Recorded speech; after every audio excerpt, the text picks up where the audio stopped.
Good day, and welcome to General Analysis Weekly Wraps. I'm Viv Govender, and usually what we'll do is we'll start off with the general market segment and then end with a tech/AI segment.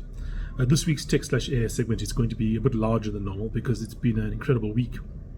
But that said, even our general market segment is not exactly a boring one this week. We have to, of course, discuss, starting off, the postponement of the budget. Now, for those that were living under a rock this week, the South African budget was supposed to be out on Wednesday, but it was postponed because the DA could not be made to agree to a 2% VAT increase. Now, I've done another presentation on this.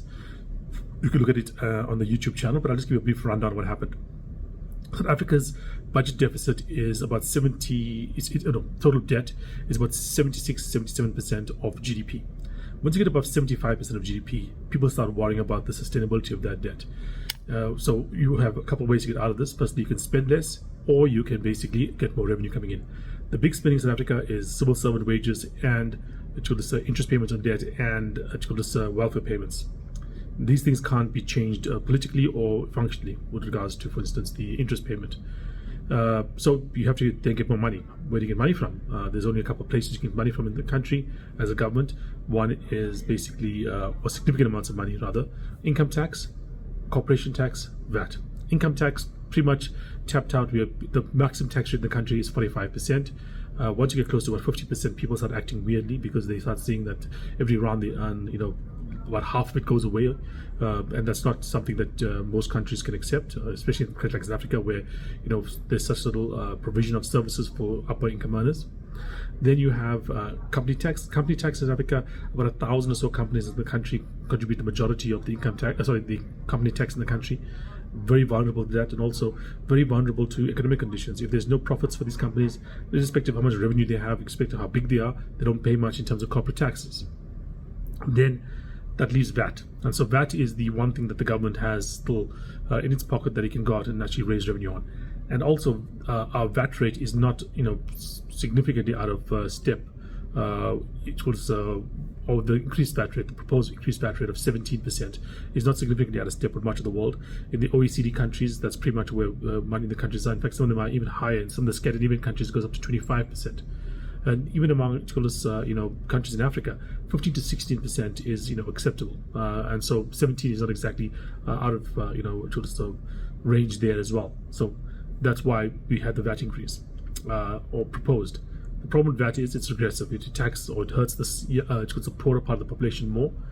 And so the DA basically came out and proposed that they didn't want to go for the VAT increase and rather looked at cutting spending. Like I mentioned, spending cuts for this particular government especially is very difficult. The three things I mentioned: interest rates or interest payments depend on two things: the amount of money you owe and how much interest you need to pay on that thing. The amount of money we owe is a given; we owe that money already, and how much interest we're going to pay on it. We're a riskier country, therefore we pay a higher interest rate than, for instance, the US or Japan, and that means our interest payments are higher. Nothing much you can do about that except be more stable, which is obviously not a short-term thing. The second thing is that it's welfare payments. Welfare payments, the vastly more people pay or receive welfare than pay net income tax to the country, for instance. If you look at the net income tax payers, just over 1 million or so people pay the majority of the tax in the country, net income tax in the country. That means basically after you take out how much they take out of the country versus how much they basically contribute to the fiscus. Like I said, the majority, a couple of like 1 million or so people. Then the amount of people that collect from the government, that are basically receiving money from the government, that's about 20 million people or so. 1 million, 20 million. In a democracy, the number one thing you must learn in a democracy is how to count. Okay, 20 million is more than 1 million. Therefore, it's very difficult to do something that's going to hurt the 20 million. So that's out of it. And then we have government workers. You would need an individual like a Trump and Elon Musk to basically do much about that at the moment. South Africa's history means that unions are very powerful in the country because they were instrumental in the liberation struggle. And we have some very powerful unions in this country, especially the civil servants. So it's going to be very difficult for any government to basically push through significant wage cuts or staff reductions in the civil service. So that is why we had the problem we had. The DA wants something that kind of logically makes sense, but it's impossible given the situation in the country. Now, why do I say this is actually maybe a positive for the country, maybe positive for the market? Because the market hasn't really fallen that much after the news came out. Well, this is the following reason. You saw last year when we had the GNU basically announced, the market went up. Why? Because it was happy that the DA was part of government, because they believed the DA would help the government perform better and basically push market-friendly kind of results. Over the last couple of months, with things like the Bella Bill, the NHI, etc., it had seemed that the DA was rolling over. Pretty much whatever the government wanted, the DA basically was going along with. And the fear had come that maybe the DA didn't have the kind of power that they thought, or people had thought they might have in the government, or maybe they were not as dedicated to basically fighting for principles as people had thought. Maybe they did like all the perks of being in government, etc. But this particular fight, this particular dispute that happened between effectively the ANC and the DA, shows that the DA is serious about certain things and is willing to stand up to the ANC in regards to certain things. And I think the market views that as an overall positive, and that's why we have not seen the rand, for instance, weaken significantly. We have not seen, on the day it happened, it weakened a little bit, but after that it recovered a bit. The market, this overall stock market is not down, not much, and so I think, overall we have seen a reasonable response from the market, because they do think that this is an indication of the power of the DA in the GNU, and therefore they view this as a positive thing. The next thing is, speaking of markets, the gold price has gone closer to $3,000 an ounce. We've seen gold stocks rally significantly. Anglo Gold, for instance, up significantly just this year alone. Anglo Gold, gold fields, all these gold stocks have done really, really well. Now, why is that? The reason for this is quite simple. Firstly, global uncertainty is up, and people are uncertain. They want a safe haven, and gold has been a safe haven for millennia. Literally for thousands of years, people have valued gold as a store of value. The next thing I think that also maybe contributing to this is that we are seeing a bit of a split in the global financial ecosystem, let me say. We are seeing China, with places like Russia, Iran, etc., even places like India, try to push away from having the Western system that we have right now. I think the reason for this is quite simple. We saw what happened to Russia after the start of the Ukrainian war, where basically they were cut out of the global financial system. They were defaulting on debt, not because they didn't have the money, because nobody would accept their payment. They couldn't do a bank transfer, therefore they could not pay their debts. They could not transport stuff by ship, not because they couldn't have the ships or they didn't have the facilities to do it. It was they couldn't get the insurance on those ships for the transport to occur. That's the vulnerability that comes from basically depending entirely on somebody else's financial system. And why is this affecting gold? Well, the reserve currency of the world is the US dollar. If you're basically going to be using the US dollar as your reserve currency, or primary reserve currency, a store of value for your central bank, well, you're giving a lot of power away to the US. If you are fearful about that, maybe you want to have a bit more gold in your reserves as opposed to dollars. And that could be one of the reasons we are seeing an uptick in the gold price at the moment. Now, moving on to the AI tech segment. Okay, there's two huge stories out this week. Firstly, there is this the announcement of Grok3. Grok3 is the first of the next generation models. And then we have Microsoft, which came out with a couple really interesting things. One was a game creating AI, which they put the model out for. And then even more interesting was a quantum computing chip, which was a superconductor, which basically, according to them, depends on another form of matter, not in liquid, gas, or solid, but another form of matter. So let's just start off with Grok3 because it's the simplest one, and then we move on to the more complicated thing, ending up with the chip and why that is so important. So let's start with Grok3. Grok3 basically is the latest version of Elon Musk's XAI AI. It is an interesting model because Musk started pretty much last year. He had several years lag behind things like Claude or Anthropic. So he was a very late comer to the game. But when it was released on Monday, it has been shown to be according to these benchmarks. At this point in time, it's very difficult for you to know exactly if it's the best or not, because what's happened is we've gotten to a point where the actual AIs at the moment are so advanced that you couldn't just look at a glance and say this is the best one or not. A little while ago, you could look at DALL-E 2 versus DALL-E 1 and say this is a significant improvement. It's obviously an improvement. You could look at GPT-4 versus GPT-3 and it is obviously an improvement. GPT-3 versus GPT-2. The improvement is obvious. Why? Because we're smart enough to understand. Now these models have gotten so complicated that we can't at a glance determine whether or not this stuff is like, better. It's like a person with 100 IQ can't really tell someone with 160 or 100 or 200 IQ, because they're not smart enough to do it. And that's what's kind of happening here. So there's these benchmarks out there that people use to measure how good, these models are. And to this, a key benchmark, Grok has beaten the other models out there. There is a theory that O3 from OpenAI is better, but it's not in release yet, so we couldn't say for certain. But at the moment, among the released models, Grok is the best. Grok3 is the best. And so Musk went from 0 to basically the best model in the world in about a year. It's interesting for a couple of factors. Firstly, it indicates that there's still an increase happening with each of these new products. At the moment, basically the newest model out there, doesn't matter basically from who it comes out from. Is it some Chinese company? Is it XAI? Is it OpenAI?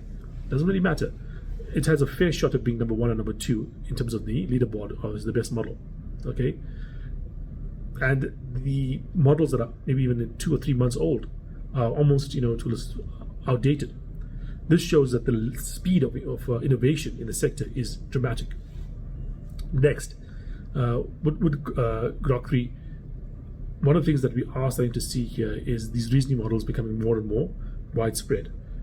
Obviously, we know about DeepSeek with his reasoning model. We know about OpenAI's reasoning model. Grok3 also has a reasoning version coming out. This is important because these models are going to be basically competing on reason as well, and it's going to be quite widespread.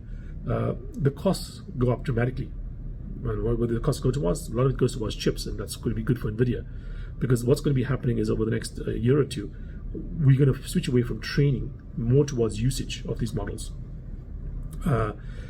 Right now, it's all about training, and that's the focus.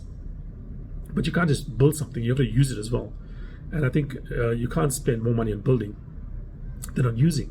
So we would expect that as these new innovations come around with reasoning and so on, that's going to kind of set the tone for what we expect with regards to what usage is going to be like going forward.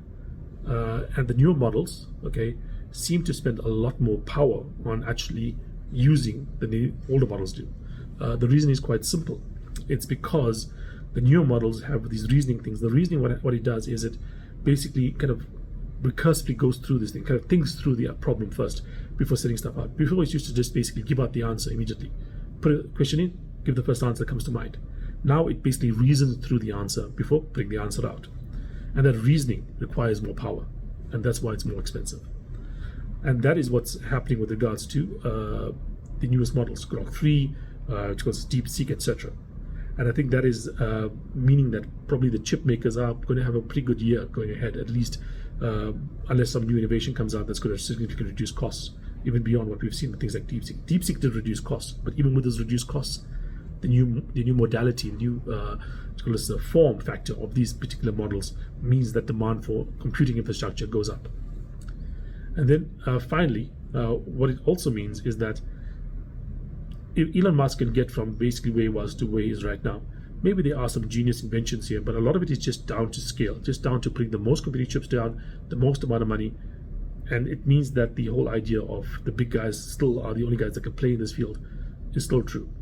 And speaking of being the big guys, Musk is also out there raising money apparently for X, not XAI, but X, that's the old Twitter, at pretty much the valuation he bought it at, which is, in most cases, if you buy something for a couple of years and it hasn't gone up in price, that's pretty much a bad investment. Considering just how badly the company fell after he bought it, the recovery we see now to get back to the original price is quite a strong recovery. But the important thing here is that the argument, one of the big arguments for getting into X/Twitter, is because it will give you access to this kind of XAI. Maybe you might not get direct access, but XAI uses Twitter's or X's data to basically get his advantage, and so we're going to expect that Twitter would have this whole new stream of income coming in because of XAI, and therefore it's quite an interesting recovery coming through for that stock. Now moving on to Microsoft. Microsoft basically had two huge announcements this week. The first one was their announcement that They basically were releasing a new chip, and then they also released an AI kind of like gaming program. And what the AI game program was, it allows for kind of a world to be created on a prompt. Okay, so let's talk about the world we created on a prompt, then we go to the chip. Now, in a normal week, this particular event would be the number one event. It's basically creating like a world that you can play in and you can do game-like things in via AI. Now, obviously, there are game applications here that are important. Yeah, you can go play the next Call of Duty or next Fortnite or something, and have it be created by this AI computer. But this thing is like a 3D world is created. What else is a 3D world? The world that we live in. If you can use an AI to basically create a 3D world, you can use an AI to model the current 3D world we live in. And that would be very important for robotics. And I think the fact that they were willing to release this model into the public as well shows that Microsoft is trying various pathways. They have the OpenAI stuff, they have the Copilot stuff, they have the stuff with regards to this program. I think it's called Muse. Okay, and that gives us an idea that it's definitely trying to be one of the big players in this space. I mean, the $80 billion that they're doing per year in terms of investment in the AI space, you're not just going towards building servers, etc. And speaking of chips, servers and chips, they came out also and announced a new modality, a new architecture for building quantum computers. Now, for those that don't know, a quantum computer is a theoretical kind of computer that you can basically use to solve problems that cannot be solved in a normal lifespan, even the lifespan of the universe, by normal computers, no matter how much computing power you had. Things that it can do is, for instance, do things like decode encryption, but it also can solve like some really complicated real-world problems, like for instance, modeling of molecules, etc., or creating of like very fancy like programming languages and so on, or programming architectures, or basically even creating new quantum computing chips. The problem with this thing is that to be useful, they have to be big. They have to be like hundreds of thousands, maybe 1 million qubits. That's the transistors. What if you can think of it like units of like calculation? It. The best ones so far are only like 100 or so qubits. So the 100 or so qubits can do some very impressive things, but to get the real impact of what we want them to do, we would want them to be multiple orders of magnitude larger. The new the breakthrough from Microsoft has possibly given us a way to not just to basically create these things, to build these things here, but to manufacture them. The difference is important because you can't. If you had to basically build each of these things in a very artisanal way, it really wouldn't be something you could use as a utility. It could be make one chip and it'll cost you millions. But if you find a way to manufacture these things on scale, which is what Microsoft seems to be going towards, then you suddenly have a whole new modality of how to work with computers. It's a very different kind of beast. And the timeline they're talking about is 2028, 2029, 3 years from here now, because that is not that far away. And a lot of that probably is going to go down just to building the fabrication facilities to build these things. So the quantum computing is coming into its own. It is no longer science fiction like it once was. One of the biggest players out there, someone with like tens of billions, if not over $100 billion a year to invest in innovation and the newest technologies, is putting some serious money behind this. And if this does come into fruition, if you do see quantum computers coming out in 3 or 4 years' time, the impact in the world will be almost as large as the invention of the computer in the first place. Okay, and I do think that this is an important fact to keep in mind. Before I go, one last thing. Figure AI, those guys that were basically OpenAI's robotic division, they had a partnership with OpenAI, has broken up the partnership with OpenAI. Why? They claim to have got a breakthrough that's so dramatic and that they're going to announce in the next couple of days, that they don't want to share it with OpenAI because they think they did it all themselves and there's no reason to share this massive breakthrough with anybody else. And so next week I'll talk about that and see how important this breakthrough has been and whether or not it justifies the hype that they're sitting out about it. That's it for this week. Thanks for joining me. I look forward to speaking to you guys again next week. Cheers.